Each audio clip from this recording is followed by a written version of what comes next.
Bonjour et bienvenue sur Atech. Aujourd'hui, nous allons plonger dans un univers à la fois fascinant et inquiétant, celui des bunkers secrets de Vladimir Poutine. Ces forteresses souterraines, construites dans le plus grand secret, sont capables de résister aux scénarios les plus catastrophiques. Mais pourquoi Poutine ressent-il le besoin de se protéger avec un tel niveau de paranoïa ? Où se trouvent ces bunkers et que révèle-t-il de sa stratégie de pouvoir ? Et surtout, à quoi ressemblerait la Russie si ces lieux venaient un jour à être utilisés en situation réelle ? Derrière les murs luxueux de ces palais, sous la surface d'une Russie en perpétuelle tension, se cache un monde invisible qui raconte bien plus qu'un simple instinct de survie. Il révèle la peur, la stratégie et l'obsession d'un homme pour la survie et la domination. À travers ce récit documenté et chronologique, nous allons explorer ces abris, leurs fonctions, leur histoire et ce qu'ils disent réellement du maître du Kremlin. Au sud de la Russie, sur les rives de la mer Noire, se dresse un immense complexe à Gelendzhik. Souvent appelé dans les médias le palais de Poutine. Cette résidence, estimée à plus d'1 milliard de dollars, s'étend sur environ 17 600 mètres carrés. À la surface, tout respire l'opulence. Un théâtre privé, un terrain de hockey sur glace, des jardins immenses, un casino, une salle de fête ornée de marbre rare et même une église privée. Mais ce luxe n'est que la partie visible de l'iceberg. En dessous, à une vingtaine de mètres sous terre, se cache un réseau de bunkers dont la conception répond à des normes militaires très strictes. Selon des documents fuités par des groupes d'investigation russes et des images satellites, ces bunkers sont conçus pour résister à une guerre nucléaire, à des attaques chimiques ou biologiques et à des bombardements de haute intensité. Le complexe souterrain est composé de 2 tunnels principaux superposés verticalement, reliés par un ascenseur central. Le premier tunnel, d'environ 40 mètres, est consacré aux zones opérationnelles, avec des salles de commandement et de communication ultra sécurisées. Le second, plus long, atteint près de 60 mètres et abrite les quartiers de vie conçus pour accueillir Poutine et un cercle restreint de conseillers et de gardes. Les murs de béton armé font près de 40 cm d'épaisseur, intégrant des matériaux capables de bloquer les radiations et d'amortir les impacts d'explosion. Des systèmes d'air filtré, de recyclage de l'eau et d'évacuation des déchets permettent une autonomie totale pendant plusieurs semaines, voire plusieurs mois. Ce niveau d'ingénierie montre la volonté de créer non seulement un refuge, mais un véritable centre de commandement alternatif. Pour comprendre pourquoi de tels bunkers existent, il faut remonter dans l'histoire russe. Depuis la Seconde Guerre mondiale, l'Union soviétique a toujours investi massivement dans des abris souterrains. La peur d'une frappe nucléaire américaine pendant la guerre froide a donné naissance à des projets titanesques, comme le complexe de Yamantau dans les montagnes de l'Oural. Yamantau reste aujourd'hui l'un des sites les plus mystérieux de Russie. Des images satellites ont révélé des travaux gigantesques au cœur de la montagne, avec des réseaux ferroviaires menant à des entrées camouflées.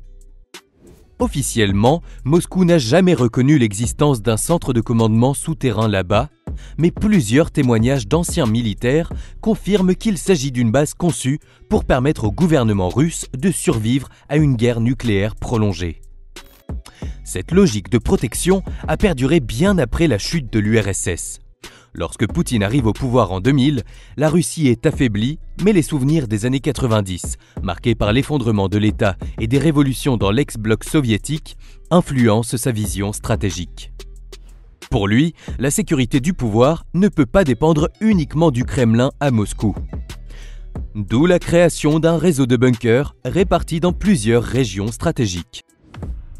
Le Service fédéral de protection, ou FSO, joue un rôle clé dans ce dispositif. Héritier direct du KGB, ce service ultra secret a pour mission la protection du président et la continuité du gouvernement. Sous son autorité, plusieurs résidences présidentielles ont été modernisées pour intégrer des abris souterrains. Certains, selon des fuites, descendraient jusqu'à 200 mètres de profondeur. Plus un bunker est profond, plus il peut résister à des frappes directes ou à une attaque nucléaire. Cette profondeur extrême permet également de protéger des infrastructures critiques comme les réseaux de communication et les centres de décision. Le choix de Gelendzhik n'est pas anodin. Situé à plus de 1000 km de Moscou, ce site éloigné offre une sécurité supplémentaire en cas d'insurrection dans la capitale. L'histoire russe est marquée par des moments où Moscou est devenue dangereuse pour ses dirigeants. La révolution de 1917 a forcé le tsar et son gouvernement à fuir, et la dissolution de l'URSS en 1991 a montré que la capitale pouvait basculer en un instant. Pour Poutine, qui a vécu cette période en tant qu'agent du KGB, ces leçons sont gravées dans sa mémoire. Ces bunkers ne servent pas uniquement à protéger Poutine en cas de catastrophe. Ils lui donnent un avantage stratégique dans sa manière de gouverner. Savoir qu'il peut se réfugier dans un sanctuaire impénétrable lui permet de prendre des décisions risquées, notamment sur le plan militaire et diplomatique. Lors de l'invasion de l'Ukraine en 2022, plusieurs analystes occidentaux ont spéculé que Poutine aurait pu se retirer temporairement dans l'un de ses complexes pour diriger les opérations à distance, protéger des frappes et des pressions internes. Ce type de dispositif renforce également l'idée que le pouvoir russe est centré sur une seule personne. Tandis que la population russe vit souvent dans des conditions précaires, d'énormes ressources de l'État sont consacrées à la construction et à l'entretien de ces infrastructures secrètes. C'est une image paradoxale. En surface, un luxe ostentatoire. En profondeur, la peur et la préparation à l'apocalypse. Cette dualité révèle la psychologie d'un dirigeant qui se méfie de tout et de tous, y compris de son propre entourage. D'autres sites, bien que moins connus, complètent ce réseau. À Moscou, plusieurs bunkers historiques datant de l'époque soviétique ont été modernisés. L'un des plus célèbres est le bunker 42, aujourd'hui transformé en musée, mais des structures plus récentes et bien plus secrètes existeraient toujours, notamment près de l'université d'État et en connexion directe avec le Kremlin. Ces installations permettraient une coordination militaire et politique même si la capitale venait à être attaquée ou assiégée. Certains rapports non confirmés évoquent également la possibilité d'un réseau ferroviaire souterrain reliant plusieurs de ces sites, permettant un déplacement discret et rapide entre Moscou, Yamantau et d'autres résidences présidentielles.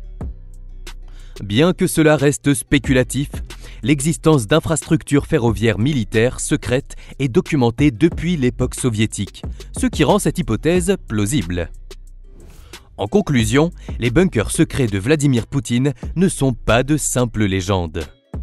Ils témoignent d'une vision du monde profondément marquée par la méfiance, la peur et l'obsession du contrôle.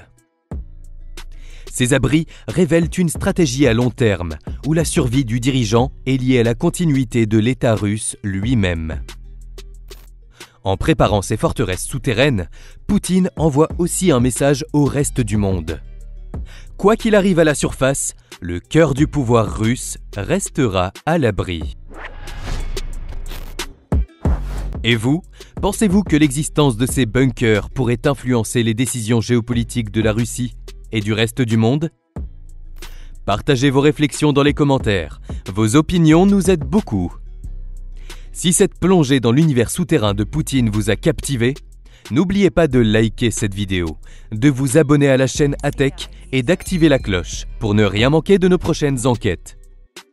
Ensemble, continuons à explorer les secrets du monde caché qui façonnent notre histoire contemporaine.